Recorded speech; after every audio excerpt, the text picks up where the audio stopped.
Los desplazados son ciudadanos que han sido removidos por la fuerza de sus sitios de residencia.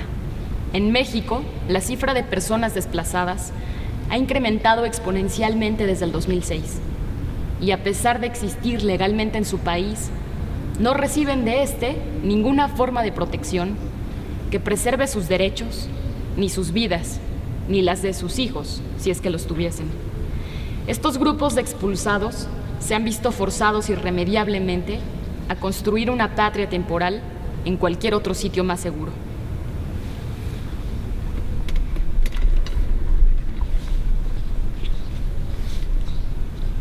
Dicen que antes de que todo esto sucediera, ellos, los 133 desplazados de Santa María del Monte, en el estado de Guerrero, vivían en una pequeña comunidad de 4,000 hectáreas, con una tierra muy fértil, cercana a un río medianamente caudaloso.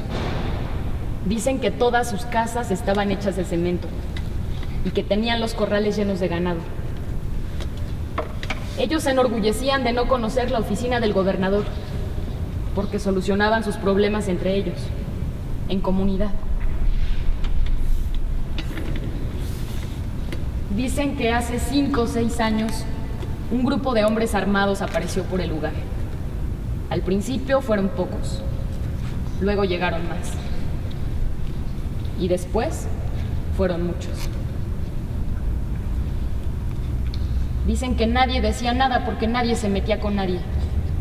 Hasta que en el 2014, en plena guerra contra el narco, cayeron las cabezas de algunos de los cárteles.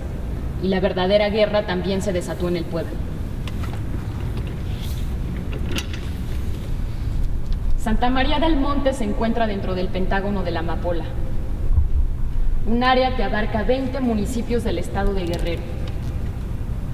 Allí se contribuye con cerca del 42% de los opiáceos que conforman el mercado negro de las drogas. Dicen que un día cualquiera, la familia michoacana y el cártel de Jalisco Nueva Generación, divididos entre los pelones y los tequileros, comenzaron a matarse para quedarse definitivamente con Santa María del Monte. Diario había muertos. Dicen que uno de los bandos empezó a reclutar pobladores. Los juntaban en el despeñadero llamado Los Tres Picachos para hacerles ofertas de trabajo. Dicen que estas reuniones se llevaban a cabo cada 8 días y que el comisario siempre estaba citado. Él cuenta que una tarde, el jefe de uno de los cárteles reunió a todos los pobladores en el despeñadero para ordenarles unirse a la lucha. Y además les prometió que al día siguiente llegaría armamento para todos, para todos. A esa gente no se le dice que no. Sin embargo, todos sabían que tenían que irse. Una vez en el pueblo, el comisario Macedo llamó en secreto a la policía estatal y al ejército para pedir ayuda. Al principio nadie imaginó que todos escaparían juntos. Pero aquella madrugada los pobladores hicieron sus maletas, juntaron sus ahorros, abandonaron sus casas y sus animales para subirse a pesar de todo a las camionetas del ejército. Dicen que a la mañana siguiente los sicarios mataron a todos los animales al descubrir la huida.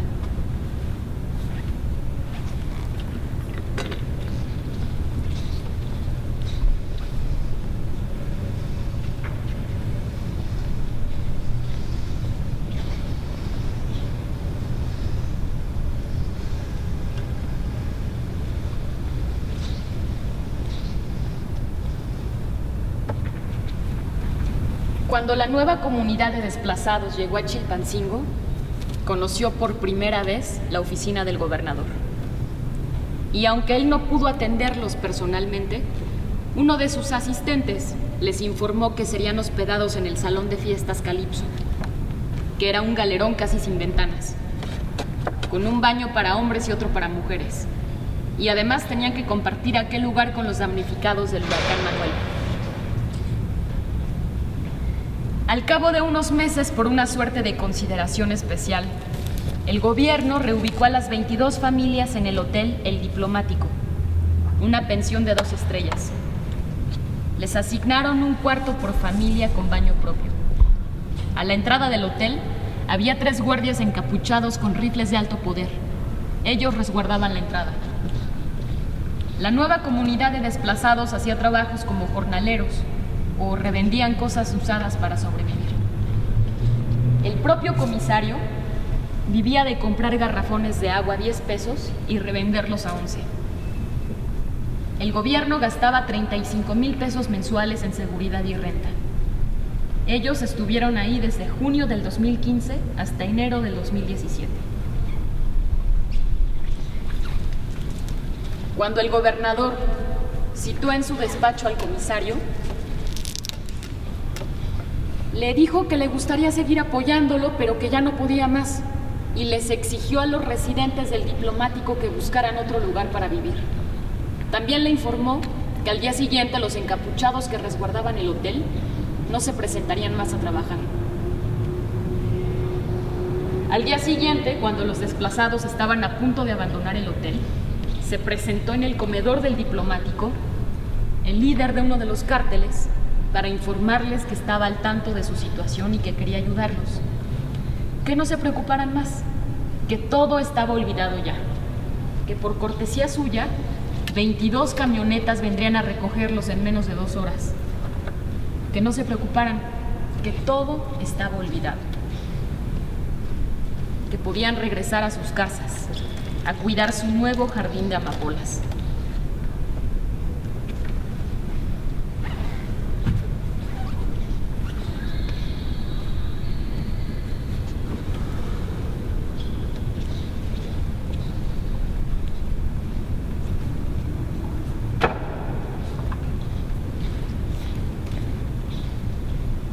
Bienvenidos a otro día más en compañía del Monte.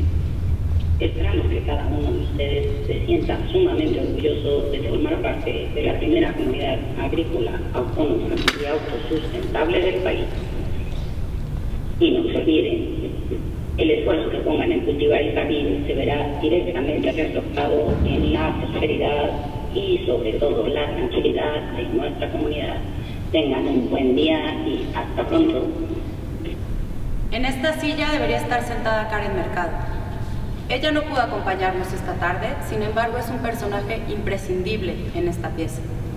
Ella encabeza B Foundation, Derecho a la Identidad, una organización de la sociedad civil interesada en erradicar la apatría en México. Karen es publicista y aunque ha desarrollado un trabajo político importante, no se considera a sí misma como activista. Esta historia comenzó en octubre del 2005, mientras ella colaboraba como voluntaria en las brigadas de ayuda a los damnificados por el huracán Vilma. Ahí se encontró con un niño chapaneco, quien le pidió ayuda para obtener un acta de nacimiento. Él le explicó que la necesitaba urgentemente porque deseaba estudiar y de grande quería ser doctor. Karen acudió a una oficina del Registro Civil en Quintana Roo, en donde le dijeron que aquel niño ni siquiera estaba registrado. Para iniciar el trámite de registro extemporáneo, él tendría que acudir a un juzgado del registro civil en su municipalidad, acompañado de sus padres y 2 testigos, para obtener primero una carta de inexistencia. Cuando Karen regresó al albergue, el niño ya no estaba. Algunas personas le dijeron que él y su familia se habían trasladado a Yucatán. Ella fue a buscarlos y recorrió distintos pueblos y rancherías. En una de ellas se encontró 140 niños sin registro. Ella nos dijo que este desencuentro cambió para siempre el rumbo de su vida. Se interesó en el problema de la gente sin registro oficial de nacimiento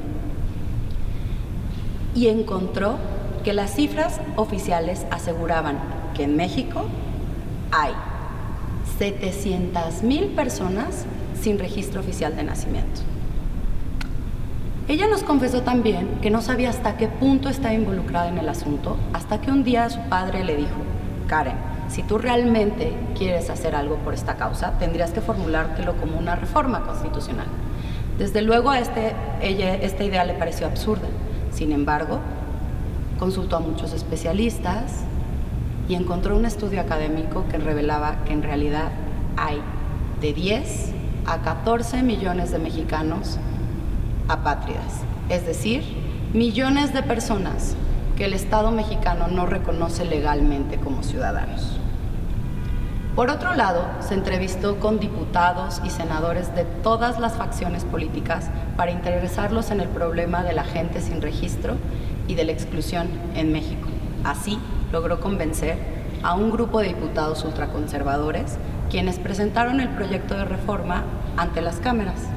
Esta iniciativa fue aprobada el 17 de junio del 2014 y los resultados del acuerdo fueron publicados en el Diario Oficial de la Federación, en el cual se admite la adición al artículo 4 constitucional, en donde se avala que toda persona nacida en México puede obtener la primera copia del acta de nacimiento de manera gratuita en cualquier momento de su vida.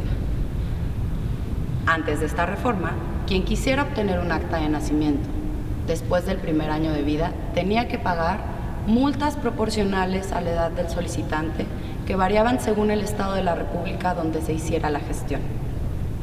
Estas multas podían ascender a los 3,500 pesos mexicanos. Por poner un caso hipotético, una familia que quisiera registrar extemporáneamente a 3 de sus miembros tenía que pagar una suma cercana a los 10,500 pesos, lo equivalente a 130 salarios mínimos. Conocí a Ramiro en la marcha del 10 de mayo. Yo estaba sentado en uno de los escalones del Monumento a la Madre, tenía un café en la mano y lo seguía con la mirada. Él parecía impaciente, corría por todos lados. A veces paseaba por los contingentes desperdigados, iba, venía, como si estuviera haciendo algo muy urgente. Hasta que por fin se sentó cerca de mí porque una mujer le habló para decirle algo y entonces le pregunté su nombre. Adriana, ¿quieres un café? Sí. Ramiro, me dijo. Así comenzamos a platicar y nos hicimos muchas preguntas. ¿De dónde eres? ¿Quién vienes? ¿Tienes hermanos? ¿Eres el mayor? ¿Conoces Monterrey? ¿Cuántas veces has estado en Nuevo León? ¿Sabes dónde está San Pedro? ¿Ya fuiste al zoológico de Chapultepec? ¿Te gusta el cabrito? Y de repente me dijo, ¿alguna vez has buscado alguna fosa clandestina? Sin saber bien qué responder, le dije, no. ¿Tú sí? ¿Y entonces qué haces aquí? Me dijo. Y yo me quedé mudo. ¿Y entonces qué haces aquí si no buscas a nadie? Insistió. Bueno, porque todo esto me importa y quiero ser solidario. Ah, bueno. Ramiro me contó que él comenzó a escarbar cuando tenía 12 años, después de que su hermano Miguel desapareció. Que la primera vez acompañó a su mamá a un lugar muy lejano, al lado de una carretera. No importaba que fuera un punto activo. Me explicó que así le llaman a los lugares donde las autoridades no pueden pasar, porque son puestos controlados. Me contó que vino con mucha gente, viajaron de madrugada, traían agua y comida. Hicieron más de 15 horas de camino porque se les descompuso el camión y tuvieron que pedir ayuda. A veces cantaban canciones, solo vinieron a la madre. Me dijo también que le gustó mucho ver los bosques de pino.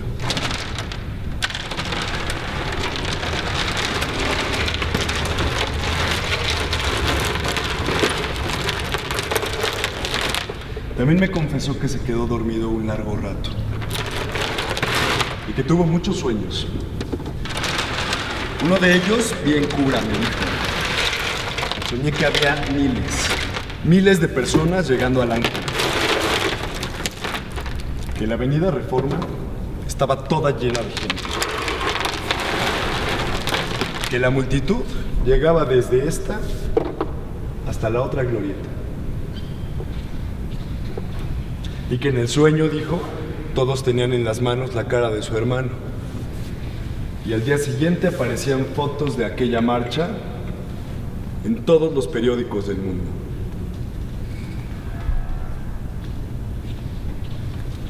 Pero ahorita como que no somos tantos, ¿no?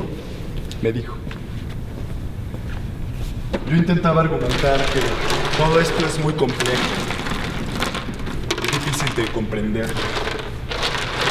Hay demasiados intereses de por medio. Que la violencia es irrepresentable. ¿Qué sé yo?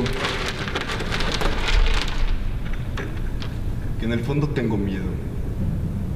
Un miedo que ni él ni su mamá parecen tener.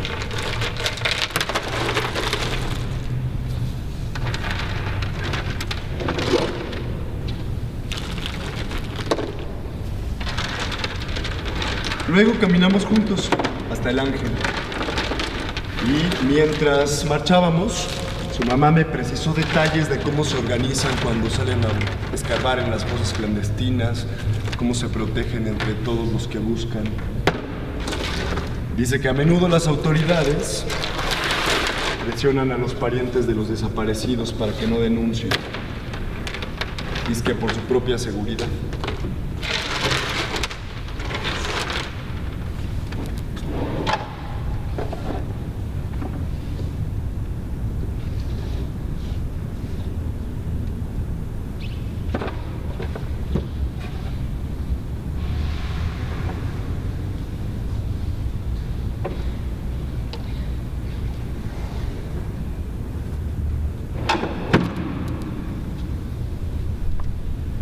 Ellos no eran expertos forenses, pero con la práctica en el tiempo han aprendido mucho.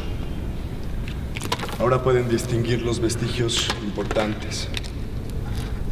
Pueden identificar un fragmento de hueso, un trozo de tela o un mechón de pelo.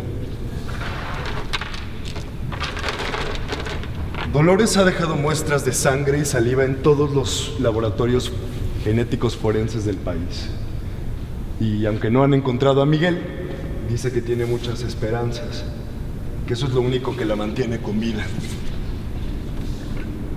Cuando nos despedimos, le pedí que intercambiáramos nuestros números telefónicos. Dolores me platicó que ella no acostumbra a responder ninguna llamada de ningún número que no conozca, y menos si es uno foráneo.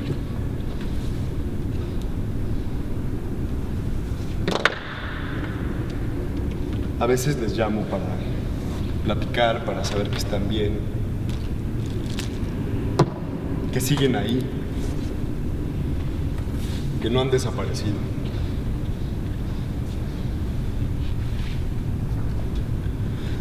¿Cuándo el futuro dejó de ser una promesa y se convirtió en una amenaza? Esta es una copia de un acta de inexistencia. Para nosotros es un documento particular porque independientemente de su uso, es una constancia de que no existes para el Estado mexicano. Este es un ejemplar del Diario Oficial de la Federación del 2014, en donde se puede corroborar la reforma de la que hablé hace un momento. Estos documentos pueden consultarse junto con otros en esta mesa. Dicen que antes de que todo esto sucediera, ellos, los 133 desplazados de Santa María del Monte, en el estado de Guerrero, vivían en una pequeña comunidad de 4,000 hectáreas, con una tierra muy fértil, cercana a un río medianamente caudaloso. Dicen que todas sus casas estaban hechas de cemento y que tenían los corrales llenos de ganado. Ellos se enorgullecían de no conocer la oficina del gobernador, porque solucionaban sus problemas entre ellos, en comunidad. Dicen que hace 5 o 6 años, un grupo de hombres armados apareció por el lugar. Al principio fueron pocos, luego llegaron más, y después fueron muchos. Dicen que nadie decía nada porque nadie se metía con nadie. Hasta que en el 2014, en plena guerra contra el narco, cayeron las cabezas de algunos de los cárteles, y la verdadera guerra también se desató en el pueblo. Santa María del Monte se encuentra dentro del Pentágono de la Amapola, un área que abarca 20 municipios del estado de Guerrero. Allí se contribuye con cerca del 42% de los opiáceos que conforman el mercado negro de las drogas. Dicen que un día cualquiera, la familia michoacana y el cártel de Jalisco Nueva Generación, divididos entre los pelones y los tequileros, comenzaron a matarse para quedarse definitivamente con Santa María del Monte. Diario había muertos. Dicen que uno de los bandos empezó a reclutar pobladores. Los juntaban en el despeñadero llamado Los Tres Picachos para hacerles ofertas de trabajo. Dicen que estas reuniones se llevaban a cabo cada 8 días y que el comisario siempre estaba citado. Él cuenta que una tarde, el líder de uno de los cárteles reunió a todos los pobladores en el despeñadero para ordenarles unirse a la lucha. Y además, les prometió que al día siguiente llegaría armamento para todos. Para todos. A esa gente no se le dice que no. Sin embargo, todos sabían que tenían que irse. Una vez en el pueblo, el comisario llamó en secreto a la policía estatal y al ejército para pedir ayuda. Al principio nadie imaginó que todos escaparían juntos. Pero aquella madrugada los pobladores hicieron sus maletas, juntaron sus ahorros, abandonaron sus casas y sus animales para subirse a pesar de todo a las camionetas del ejército. Dicen que a la mañana siguiente los sicarios mataron a todos los animales al descubrir la huida.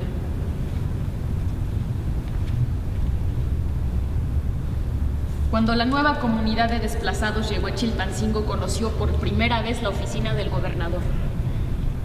Y aunque él no pudo atenderlos personalmente, uno de sus asistentes les informó que serían hospedados en el salón de fiestas Calipso, que era un galerón, casi sin ventanas, con un baño para hombres y otro para mujeres.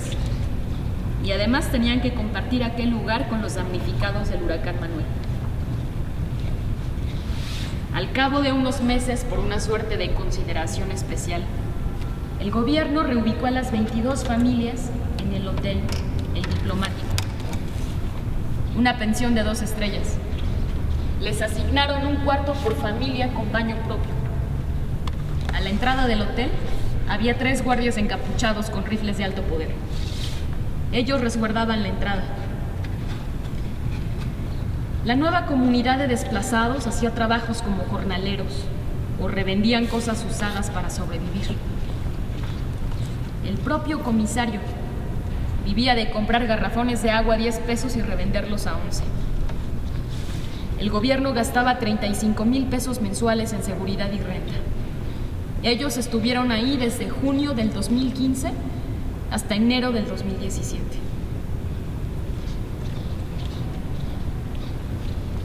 Cuando el gobernador citó en su despacho al comisario, le dijo que le gustaría seguir apoyándolos, pero que ya no podía más. Y les exigió a los residentes del Diplomático que buscaran otro lugar para vivir. También le informó que al día siguiente los encapuchados que resguardaban el hotel no se presentarían más a trabajar. Al día siguiente, cuando los desplazados estaban a punto de abandonar el hotel, se presentó en el comedor del Diplomático el líder de uno de los cárteles para informarles que estaba al tanto de su situación, que quería ayudarlos, que no se preocuparan más, que todo estaba olvidado ya, que por cortesía suya 22 camionetas vendrían a recogerlos en menos de 2 horas. Que no se preocuparan, que todo estaba olvidado ya, que podían regresar a sus casas a cuidar su nuevo jardín de amapolas.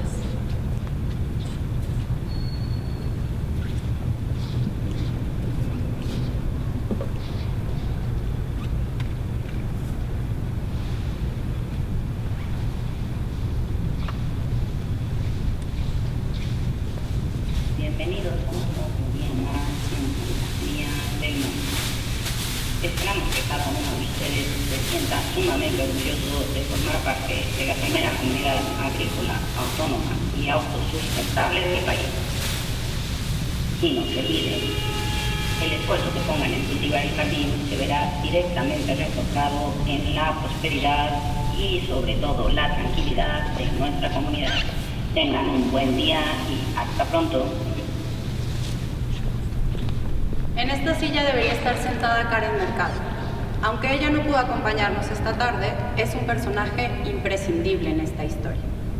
Karen es publicista y aunque ha desarrollado un trabajo político importante, no se considera a sí misma como activista.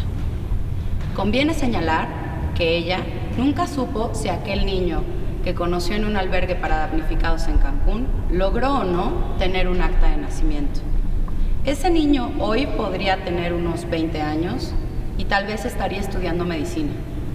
Nosotros no podemos explicar qué fue lo que impulsó a Karen a realizar aquella labor. No sabemos por qué el desencuentro con aquel niño chapaneco le formuló un deseo irrefrenable tal que la convirtió en una especialista en el tema. En 2006 creó Bee Foundation y ha colaborado con otras organizaciones internacionales empeñadas en reconocer que la patria en México va más allá de un asunto administrativo, porque lo que se busca es legitimar el derecho a ser alguien en el país en el que se nace. Sabemos que un acta de nacimiento es un documento fundacional, porque representa el reconocimiento de una persona ante la ley. Podría decirse que esta es la marca que introduce al sujeto en el sistema social. Quienes no la tienen están obligados a ser anónimos, están destinados a ser solo personas sin derechos legales. Ellos no tienen lugar en los aparatos del Estado, no son sujetos de pertenencia ni de merecimiento. No pueden demandar del Estado ningún tipo de protección que preserve sus derechos, ni sus vidas, ni las de sus hijos si es que los tuviesen. Un acta de nacimiento es un documento que transforma simbólicamente a una persona en un sujeto de derechos. Y es tan importante que una vez que se obtiene, se convierte en una condición irrenunciable. Conocí a Ramiro en la marcha del 10 de mayo. Yo estaba sentado en uno de los escalones del Monumento a la Madre, tenía un café en la mano y lo seguía con la mirada. Él parecía impaciente, corría por todos lados. A veces paseaba por los contingentes desperdigados, iba, venía, como si estuviera haciendo algo muy urgente. Hasta que por fin se sentó cerca de mí porque una mujer le habló para decirle algo y entonces le pregunté su nombre. Ramiro, me dijo.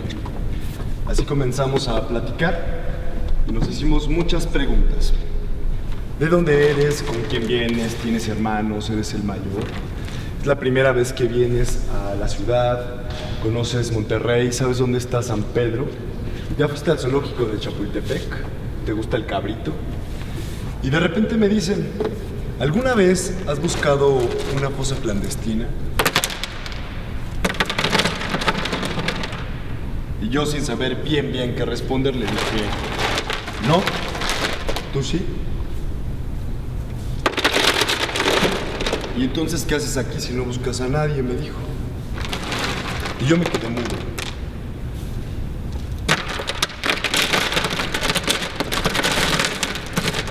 ¿Y entonces qué haces aquí?, insistió.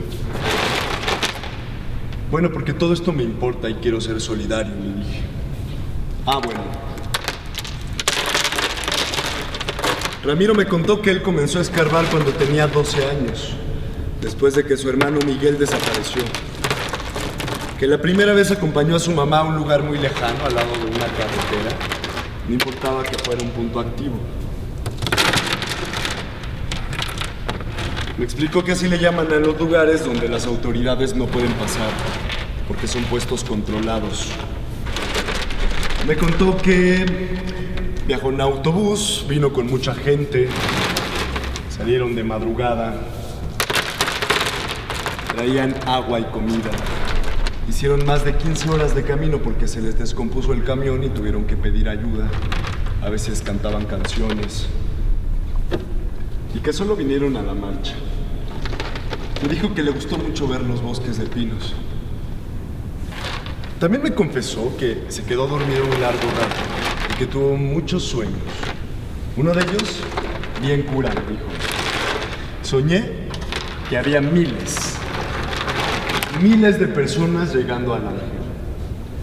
Que la avenida Reforma estaba toda llena de gente. Que la multitud llegaba desde esta hasta la otra glorieta. Y que en el sueño todos tenían en las manos la cara de su hermano. Y al día siguiente aparecían fotos de aquella marcha en todos los periódicos del mundo. Pero ahorita como que no somos tantos, ¿no? Me dijo. Yo intentaba argumentar inútilmente que todo esto es muy complejo, que no es fácil de comprender. Hay muchos intereses de por medio. Que la violencia es irrepresentable. Que yo mismo no tengo la capacidad de entender. Y, sé que en el fondo tengo mucho miedo. Un miedo que ni él ni su mamá parecen tener.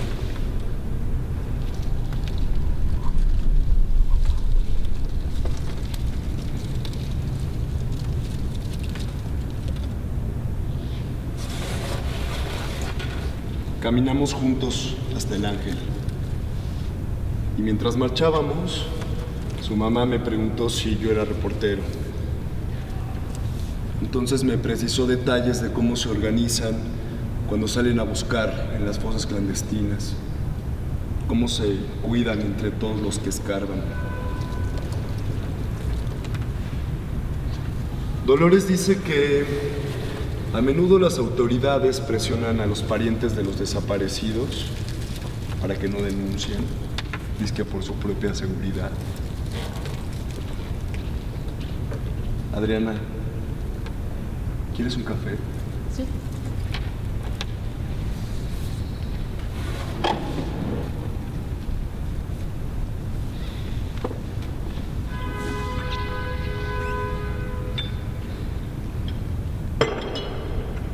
Ellos no eran expertos forenses, pero con la práctica y el tiempo han aprendido mucho. Ahora pueden identificar los vestigios importantes y pueden distinguir un fragmento de hueso, un trozo de tela o un mechón de pelo. Dolores cuenta que ha dejado muestras de sangre y saliva en todos los laboratorios genéticos forenses del país. Y aunque no han encontrado a Miguel, dice que tiene muchas esperanzas, que eso es lo único que la mantiene con vida. Cuando nos despedimos, les pedí que intercambiáramos nuestros números de teléfono. Dolores me aseguraba que ella no acostumbra a responder ninguna llamada de ningún número que no conozca, y menos si es uno foráneo. A veces les llamo para saludar, para saber que están bien, que siguen ahí, que no han desaparecido.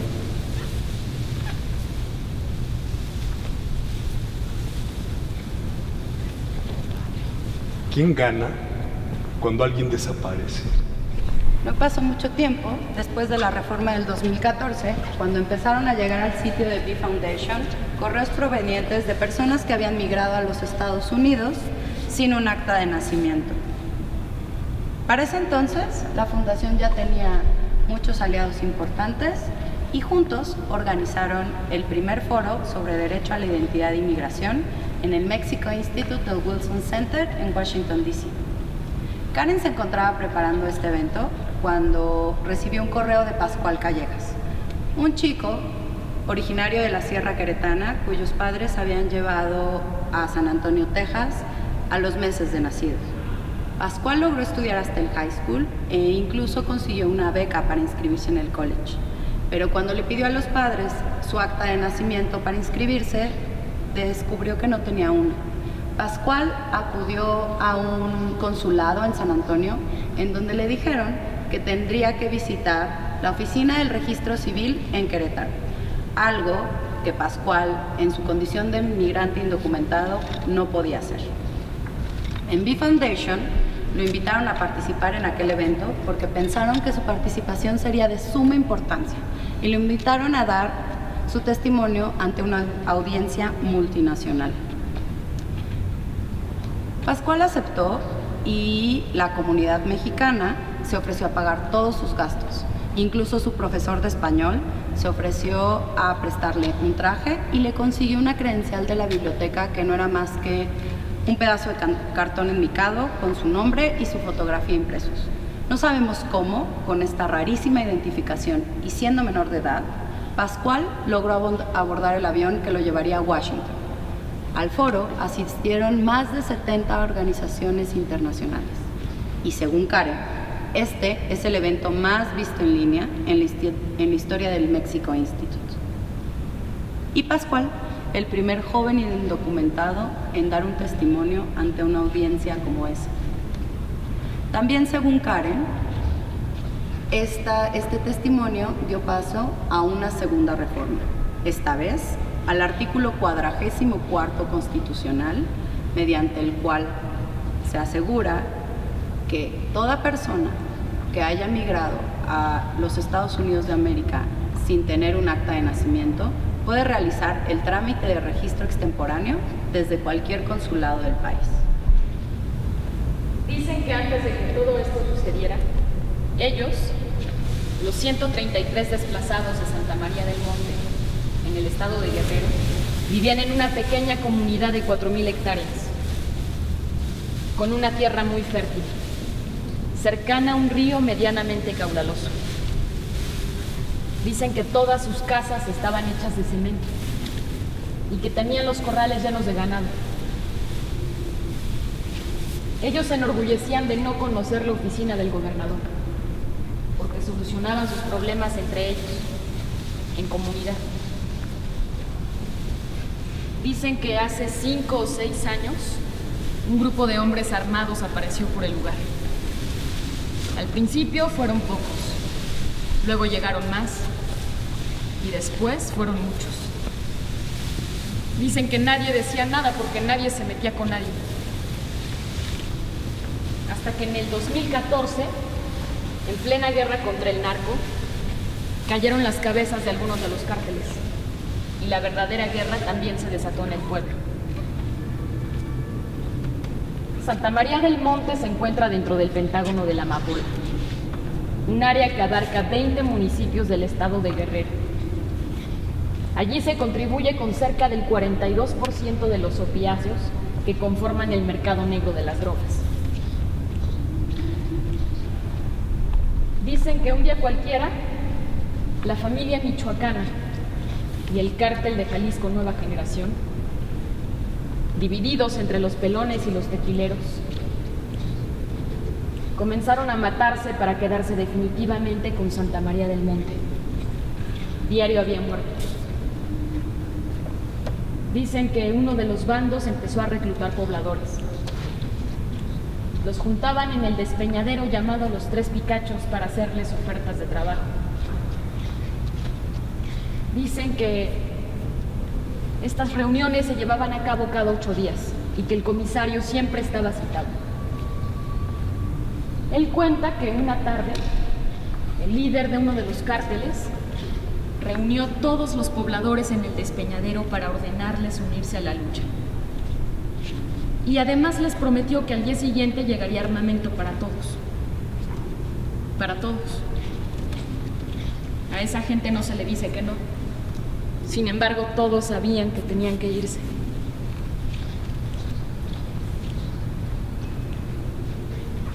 Una vez en el pueblo, el comisario llamó en secreto a la policía estatal y al ejército para pedir ayuda. Al principio nadie imaginó que todos escaparían juntos.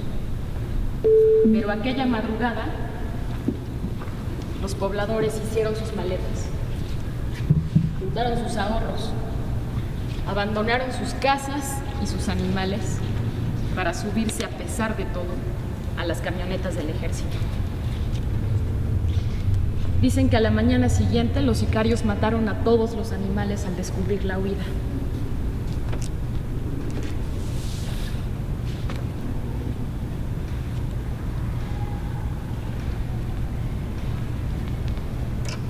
Cuando la nueva comunidad de desplazados llegó a Chilpancingo, conoció por primera vez la oficina del gobernador. Y aunque él no pudo atenderlos personalmente, uno de sus asistentes les informó que serían hospedados en el salón de fiestas Calipso, que era un galerón casi sin ventanas, con un baño para hombres y otro para mujeres. Y además tenían que compartir aquel lugar con los damnificados del huracán Manuel. Al cabo de unos meses, por una suerte de consideración especial, el gobierno reubicó a las 22 familias en el Hotel El Diplomático, una pensión de 2 estrellas. Les asignaron un cuarto por familia con baño propio. A la entrada del hotel había 3 guardias encapuchados con rifles de alto poder. Ellos resguardaban la entrada. La nueva comunidad de desplazados hacía trabajos como jornaleros o revendían cosas usadas para sobrevivir. El propio comisario vivía de comprar garrafones de agua a 10 pesos y revenderlos a 11. El gobierno gastaba 35,000 pesos mensuales en seguridad y renta. Ellos estuvieron ahí desde junio del 2015 hasta enero del 2017. Cuando el gobernador citó en su despacho al comisario, le dijo que le gustaría seguir apoyándolos, pero que ya no podía más. Y les exigió a los residentes del diplomático que buscaran otro lugar para vivir. También le informó que al día siguiente, los encapuchados que resguardaban el hotel no se presentarían más a trabajar.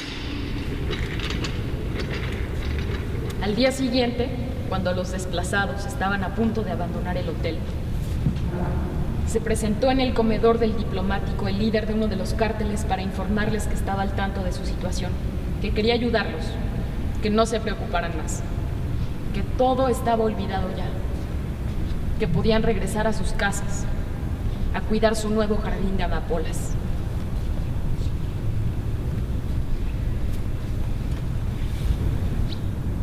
Los desplazados son ciudadanos que han sido removidos por la fuerza de sus sitios de residencia. En México, la cifra de personas desplazadas ha incrementado exponencialmente desde el 2006 y a pesar de existir legalmente en su país, no reciben de este ninguna forma de protección que preserve sus derechos, ni sus vidas, ni las de sus hijos, si es que los tuviesen. Estos grupos de expulsados se han visto forzados irremediablemente a construir una patria temporal en cualquier otro sitio más seguro. En esta silla debería estar sentada Karen Mercado, pero como ustedes ya conocen la historia, me gustaría que escucharan la ponencia que abrió el evento en el Wilson Center. El derecho a la identidad a través del registro de nacimiento es el segundo derecho humano por excelencia después de la vida. Lamentablemente, en México hay millones de personas cuyos nacimientos no han sido registrados, negándoseles el derecho a una identidad oficial, un nombre reconocido y una nacionalidad. Esta ausencia de registro repercute en otros derechos, ya que debido a que se ignora su existencia, no son tomados en cuenta para el proceso de elaboración y ejecución de políticas públicas. Según las estimaciones oficiales del Registro Nacional de Población, 10 millones de mexicanos carecen de acta de nacimiento. Casi todos los niños y adultos invisibles son marginados de algún lugar, condenados a la pobreza porque sin la prueba de ciudadanía que otorga el acta de nacimiento, no pueden trabajar en el sector formal, abrir una cuenta bancaria, obtener microcréditos o heredar propiedades. Lograr la educación superior, casarse legalmente, registrar el nacimiento de sus hijos, adquirir un pasaporte para viajar a otro país, tener una licencia para manejar, tener una credencial de elector o incluso que familiares tramiten el acta de defunción de un invisible.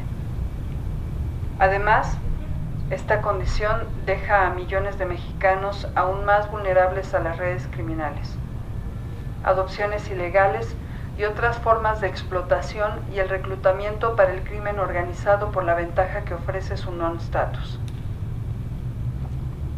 Basta con ver la población de países como Honduras, El Salvador, Costa Rica, Nicaragua o Panamá, para entender que es la misma cantidad de personas en México que viven sin identidad y que por lo tanto hay un país de invisibles dentro de México. Los cónsules mexicanos en el extranjero tienen la autoridad para actuar como oficiales del registro civil, pero no son capaces de registrar a las personas nacidas en México que residen en el extranjero. Es menester evitar así la invisibilidad en México y la doble invisibilidad de mexicanos que al migrar a Estados Unidos en búsqueda de mejores oportunidades de vida, llegan además a enfrentarse a la tragedia de no existir en ningún país. Conocí a Ramiro en la marcha del 10 de mayo. Yo estaba sentado en uno de los escalones del Monumento a la Madre, tenía un café en la mano y lo seguía con la mirada. Él parecía impaciente. Corría por todos lados. A veces paseaba por los contingentes desperdigados, iba, venía, como si estuviera haciendo algo muy urgente. Hasta que por fin se sentó cerca de mí porque una mujer le habló para decirle algo. Entonces le pregunté su nombre.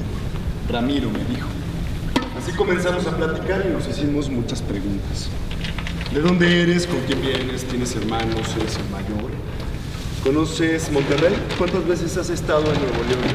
¿Sabes dónde está San Pedro? Es la primera vez que vienes a la ciudad. Ya fuiste al zoológico de Chapultepec. ¿Te gusta el cabrito? Y de repente me dijo, ¿alguna vez has buscado alguna fosa clandestina? Y sin saber bien qué responder, le dije, no, tú sí. ¿Y entonces qué haces aquí si no buscas a nadie? Me dijo.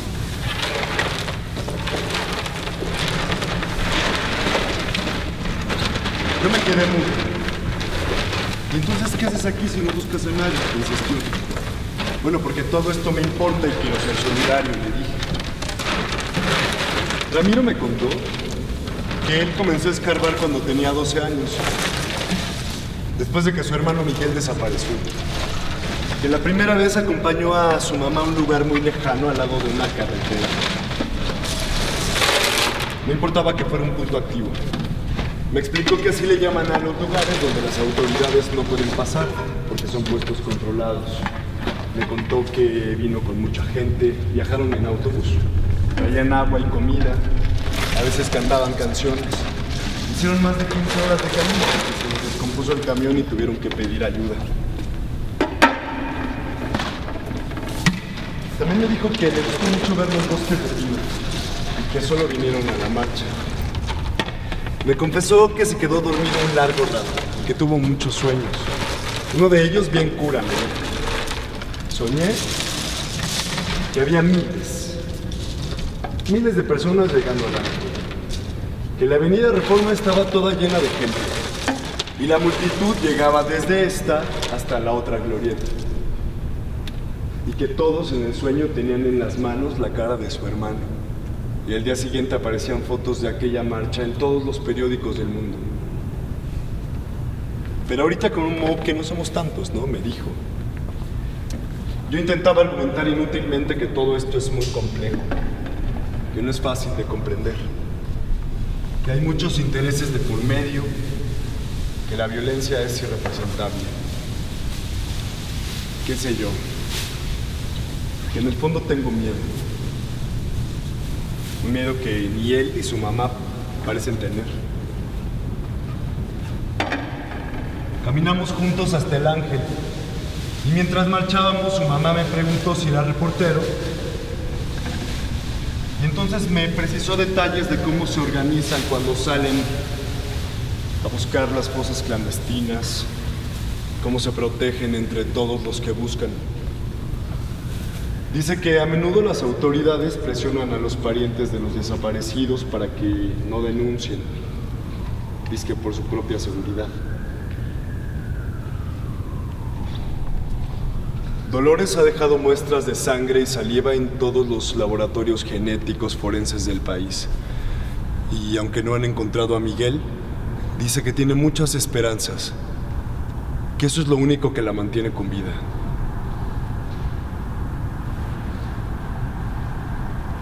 Cuando nos despedimos, les pedí que intercambiáramos nuestros números de teléfono. Dolores me aseguró que ella no acostumbra a responder ninguna llamada de ningún número que no conozca, menos si es uno foráneo. A veces les llamo para saludarlos, para saber que están bien, que siguen ahí, que no han desaparecido. ¿Cuántas verdades se necesitan para cubrir una mentira? Dentro de este muro se está proyectando el testimonio de Pascual Callejas sobre 250,000 copias del acta de inexistencia.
Gobierno de México.